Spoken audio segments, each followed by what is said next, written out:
జై తెలుగుదేశం, జై తెలుగుదేశం. నన్ను పరిచయం చేయమంటే మొత్తం స్పీచ్ చేశాడు రామ్మోహన్ రెడ్డి గారు. గౌరవ తెలుగుదేశం పార్టీ జాతీయ అధ్యక్షులు చంద్రబాబు నాయుడు గారికి, గౌరవ పాలిట్ బ్యూరో సభ్యులకి, గౌరవ శాసన సభ్యులకి, సీనియర్లకి, జూనియర్లకి, రాష్ట్ర ప్రజలకి, ముఖ్యంగా నాకు ప్రాణ సమానమైన తెలుగుదేశం పార్టీ కార్యకర్తలకి నా హృదయపూర్వక నమస్కారాలు. ఆఫ్లైన్ అయినా ఆన్లైన్ అయినా హైబ్రిడ్ అయినా మహానాడు ఎప్పుడూ ఒక మాస్ జాతర లాంటిది. పసుపు పండుగనే మన మహానాడు. ప్రతి కార్యకర్త కాళ్ళు ఎగరేసుకుని నాది తెలుగు జాతి, నాది తెలుగుదేశం అని చెప్పుకునే వేదిక మన మహానాడు. నేషన్ ఫస్ట్ అనేది తెలుగుదేశం పార్టీ విధానం. మన దేశం మన బాధ్యత. అందుకే గౌరవ ప్రధానమంత్రి శ్రీ నరేంద్ర మోడీ గారు ఒక పిలిపిస్తే నెల్లూరులో భారీగా మహానాడు ఏర్పాటు చేసుకోవాలన్న ప్లాన్లు మనం క్యాన్సిల్ చేసుకుని ఈరోజు హైబ్రిడ్ విధానం మనం ఏర్పాటు చేసుకుంటాం జరిగింది. హైబ్రిడ్ అనగానే టీమ్ 11 ఎగతాళి చేశారు. ఆ టీమ్ 11కి ఒకటే చెప్తున్నా, ముందు బ్యాటింగ్ చేసే బాధ్యత మా పసుపు సైన్యానిది. విశ్వవిఖ్యాత నట సార్వభౌమ స్వర్గశ్రీ నందమూరి తారక రామారావు గారు దేశానికే ఒక లెజెండ్. తెలుగువారి ఆత్మగౌరవం ఎన్టీఆర్, తెలుగువారి పౌరుషం మన ఎన్టీఆర్. సినిమాలో కానీ రాజకీయాల్లో కానీ ఆయన ఏనాడు ట్రెండ్ ఫాలో చేయలేదు. ఒక ట్రెండ్ సెటర్ మన ఎన్టీఆర్. ఆయన రికార్డు బద్దలు కొట్టం ఎవడి వల్ల సాధ్యం కాదు. దేశానికే సంక్షేమం పరిచయం చేసిన వ్యక్తి మన ఎన్టీఆర్. సమాజమే దేవాలయం, ప్రజలే మన దేవుళ్ళు అని చెప్పి మనకు ఒక దిశ నిర్దేశం ఇచ్చిన వ్యక్తి మన ఎన్టీఆర్. 2 రూపాయలకే కిలో బియ్యం, పెన్షన్ విధానం, 50 రూపాయలకే హార్స్ పవర్ విద్యుత్, జంత వస్త్రాలు, పక్కా ఇల్లు, ఏకంగా గురుకుల పాఠశాలలు, మధ్యాహ్న భోజనం పథకం, పటేల్ పట్వారీ వ్యవస్థ రద్దు, ఇలా అనేక సంక్షేమ అభివృద్ధి కార్యక్రమాలు చేసిన వ్యక్తి మన అన్న ఎన్టీఆర్. స్త్రీ శక్తిని ముందుగా గుర్తించిన వ్యక్తి మన ఎన్టీఆర్. మహిళలకి ఆస్తుల సమాన హక్కు కల్పించారు. మహిళలకు పెద్ద ఎత్తున చదువుకోవాలని భారతదేశంలోనే తొలి మహిళా విశ్వవిద్యాలయం కూడా ఏర్పాటు చేసిన వ్యక్తి మన ఎన్టీఆర్. ఇంకా మహిళలు కూడా రాజకీయాలకు ప్రోత్సహించి రిజర్వేషన్ కూడా ఇచ్చిన వ్యక్తి మన ఎన్టీఆర్. ప్రపంచంలో ఎక్కడికి వెళ్ళినా 3 అక్షరాల పేరు చెప్తే తెలుగు జాతి ఆనందపడుతుంది, తెలుగు జాతికి గుర్తింపు వచ్చింది. ఆ 3 అక్షరాలు ఏంటి? సిబిఎన్. ఆ 3 అక్షరాలు ఏంటి? గట్టిగా చెప్పాలి, సిబిఎన్. ఎందుకు చెప్తున్నానంటే చాలామంది కుర్రోలు ఇక్కడ కూర్చున్నాం, వేదికమైన అనేక మంది యంగ్స్టర్స్ ఉన్నారు. పొద్దున్న లేచి దగ్గర నుంచి ఆయనతో పోటీ పడాలన్న ఒక తాపత్రయం మనలో ఉంది. కానీ ఒక విషయం మర్చిపోతున్నాం, 25 సంవత్సరాల కుర్రోలు 3 ఉన్నారు ఆయన లోపల. ఇప్పటికీ ఆ స్పీడు మేము అందుకోలేకపోతున్నాం. ఇప్పటికీ ఆయన స్పీడు జెట్ స్పీడ్. గతంలో కియా తీసుకొస్తే ఇప్పుడు ఫైటర్ జెట్స్ తీసుకొచ్చిన వ్యక్తి. అప్పుడు ఐటీ అంటే ఇప్పుడు ఏఐ, అప్పుడు హైటెక్ సిటీ అంటే ఇప్పుడు క్వాంటమ్ వ్యాలీ, అప్పుడు సైబరాబాద్ అంటే ఇప్పుడు అమరావతి రూపశిల్పి మన నాయకుడు సిబిఎన్. భవిష్యత్తును ఎప్పుడు ముందుగా చూసే విజనరీ మన నాయకుడు సిబిఎన్. స్త్రీ శక్తిని మహాశక్తిగా గుర్తించిన వ్యక్తి మన సిబిఎన్. మహిళలకు విద్యా ఉపాధి అవకాశంలో 33% రిజర్వేషన్ అందించిన వ్యక్తి మన సిబిఎన్. డ్వాక్రా సంఘాల ద్వారా మహిళలకి ఆర్థిక స్వాతంత్రం కూడా కల్పించిన వ్యక్తి మన సిబిఎన్.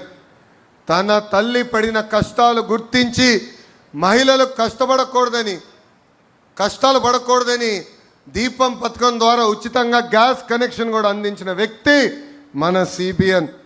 మహిళల్ని బస్ కండక్టర్లుగా, బస్సు డ్రైవర్లుగా కూడా నియమించిన వ్యక్తి మన సిబిఎన్. దేశంలోనే తొలి స్పీకర్గా ప్రతిమా భారతి గారిని కూడా నియమించిన గొప్ప వ్యక్తి మన సిబిఎన్. ఎవడైనా మహిళల జోలికి వస్తే తోలు తీస్తానని చెప్పిన వ్యక్తి కూడా మన సిబిఎన్. ఈ మధ్యన చూస్తున్నాం మహిళల జోలికి వెళ్తే ఏమవుతుందని. అర్థమైందా రాజా? తెలుగుదేశం పార్టీలో కార్యకర్తలే అధినేత. 2019 నుంచి 24 వరకు అనేక కష్టాలు మన కార్యకర్తలు ఎదుర్కొన్నారు. బయటికి రాకుండా తాళగట్టిన రోజులు, ఒక పోరాటం చేస్తే దొంగ కేసులు పెట్టిన రోజులు. ఏకంగా మీ లోకేష్ పైన 23 కేసులు పెట్టారు. వేదికమైన నాయకులందరి పైన కేసులు పెట్టారు. కానీ ఆనాడే చెప్పాం, మాట తప్పం మడిమ తిప్పాం, మేము తగ్గేదే లేదని ముందరికి నడిచాం. మనందరం చూసాం, మెడపై కత్తి పెట్టి వాళ్ళ నాయకుడికి జై కొట్టమంటే జై తెలుగుదేశం, జై చంద్రబాబు అని చెప్పి ప్రాణాలు కోల్పోయాడు తోట చంద్ర. ఈరోజు నేను గర్వంగా చెప్తున్నా, తోట చంద్ర కొడుక్కి ప్రభుత్వం ఉద్యోగం ఇచ్చిన ఘనత కూడా మన ఎన్డీఏ ప్రభుత్వాన్ని. నామినేషన్ పత్రాలు లాక్కుని దాడి చేస్తే మీసాలు మిలేసి తొడగొట్టాడు మన అంజిరెడ్డి తాత. అంతేకాదు, ఏకంగా వైకాపా రౌడీల దాడిలో రక్తం కారుతున్న చివరి ఓటు పడే వరకు ఓటింగ్ బూత్లో నిలబడారు మన మంజుల గారు. వైసీపీ గూండాలు ఏకంగా వచ్చి కంటి చూపు పోయే విధంగా పొడిచినా ఎత్తిన పసుపు జెండా దించకుండా నిలబడింది మన చెన్నుపాటి గాంధీ. ఇలాంటి నాయకుల్ని మనందరం స్ఫూర్తిగా తీసుకుని తెలుగుదేశం పార్టీని ముందరికి నడిపించాల్సిన బాధ్యత ఉంది. కేసుల కోసం భయపడం, ఏనాడు వెనక తిరిగి మనం చూడలేదు.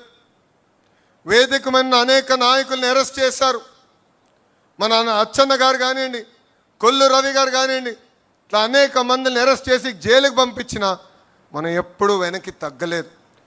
అందుకే వై నాట్ 175 అంటే చివరికి టీమ్ 11 మిగిలే పరిస్థితి ప్రజలే ఇచ్చారు. 2024 ఎన్నికల్లో అందరం కలిసికట్టుగా రికార్డులు బద్దలు కొట్టాం.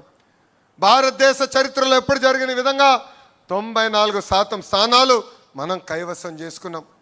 175 నియోజకవర్గాల్లో 164 స్థానాలు ఎన్డీఏ సొంతం చేసుకుంది.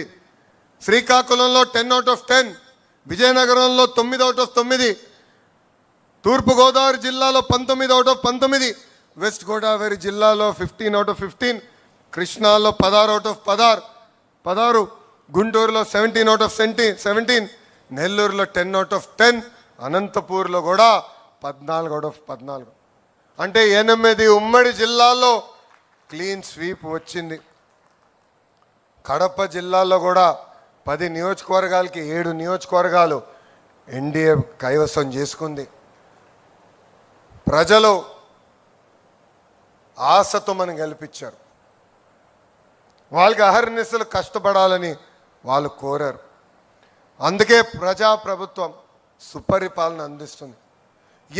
ఎన్ని ఆర్థిక ఇబ్బందులు ఉన్నా ఇచ్చిన హామీలని ఒక పద్ధతి ప్రకారం మనం నిలబెట్టుకుంటాం, ముందరికెళ్తున్నాం.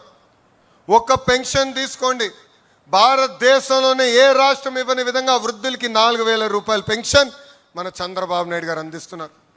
వికలాంగులకు 6,000, బెడ్కి పరిమితం అవుతే 15,000 రూపాయల పెన్షన్ మనం అందిస్తున్నాం. అన్నా క్యాంటీన్లు తిరిగి ప్రారంభించాం. మెగా డిఏసి ద్వారా 16,000 ఉద్యోగాలు మనం అందించాం. మన హోంమంత్రి గారి నాయకత్వంలో 6,000 కానిస్టేబుల్ పోస్టులు కూడా మనం భర్తీ చేస్తాం జరిగింది. ఏకంగా జాబ్ క్యాలెండర్ ద్వారా 10,000 పోస్టులకి కూడా మనం నోటిఫికేషన్ విడుదల చేశాం. మా చేనేత సోదరులకి అండగా నిలబడడానికి హ్యాండ్లూమ్ ఉంటే 200 యూనిట్లు, ఇంట్లో పవర్ లూమ్ ఉంటే 500 యూనిట్లు ఉచిత కరెంటు కూడా మన ప్రభుత్వం అమలు చేసింది. మత్స్యకారుల సేవలో కూడా అన్నదాత సుఖీభవ, స్త్రీ శక్తి కింద ఉచిత బస్, దీపం పథకం లాంటి అనేక సంక్షేమ కార్యక్రమాలు మనం అమలు చేస్తున్నాం. అంతేకాదు ఇంట్లో ఎంతమంది పిల్లలుంటే అంతమంది పిల్లలకి తల్లికి వందనం ఇచ్చిన ఏకైక ప్రభుత్వం మన ఎన్డీఏ ప్రభుత్వం. ఎన్నికల ముందర కూడా ఒకే హామీ ఇచ్చాం, ఒకే రాష్ట్రం ఒకే రాజధాని, కానీ అభివృద్ధి వికేంద్రీకరణ. ఈరోజు భారతదేశంలో 100 రూపాయలు పెట్టుబడులు వస్తే దాంట్లో 25 రూపాయలు ఈరోజు ఆంధ్ర రాష్ట్రానికి వచ్చిన ఘనత.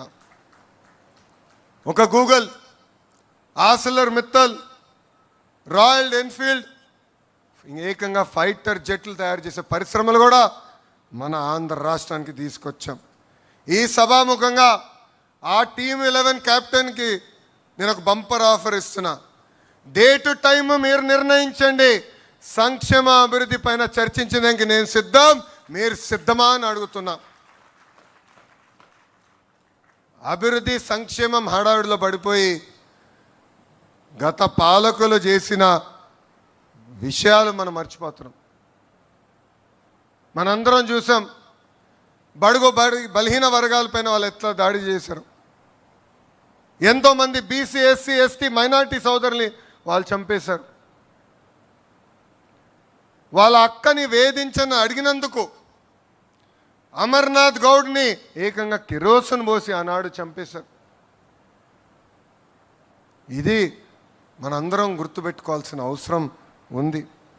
ఇంతేకాదు ఒక దళిత డాక్టర్ ఫేస్ మాస్క్ అడిగినందుకు సుధాకర్ గారిని చంపేశాడు.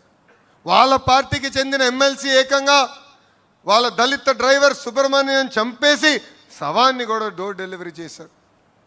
నంద్యాలలో అబ్దుల్ సలాం మొత్తం కుటుంబం కలిసికట్టుగా వైకాపా నాయకులు వేధింపులు మేము భరించలేమని కుటుంబం మొత్తం ఆత్మహత్య చేసుకుంది.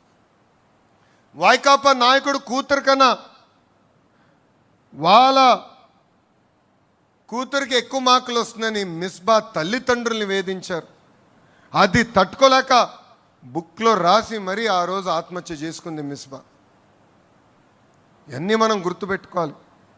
ప్రజల్లోకి తీసుకెళ్లాల్సిన బాధ్యత నాయకులు, కార్యకర్తల పైన ఉంది. ఈ మధ్యన గొడ్డలి పార్టీ అంటే సైకోకి కోపం వచ్చింది. ఆ సైకోకి ఒకటే చెప్తున్నా, మాది గూగుల్, మీది గొడ్డలి, మాది ఫైటర్ జెట్స్, మీది ఫ్యాక్షన్, మాది కియా అవుతే మీది క్యాట్, మీది కిడ్నాప్. బాబు గారు చెప్పినట్లు both are not the same brother. బాబాయిని చంపింది గొడ్డలతోనే కదా సైకో. సొంత తల్లిని చెల్లిని మెడబట్టి బయటికి గెంటేసింది మీరు కాదా? ఇవన్నీ మర్చిపోయారు అనుకుంటున్నారా ప్రజలు?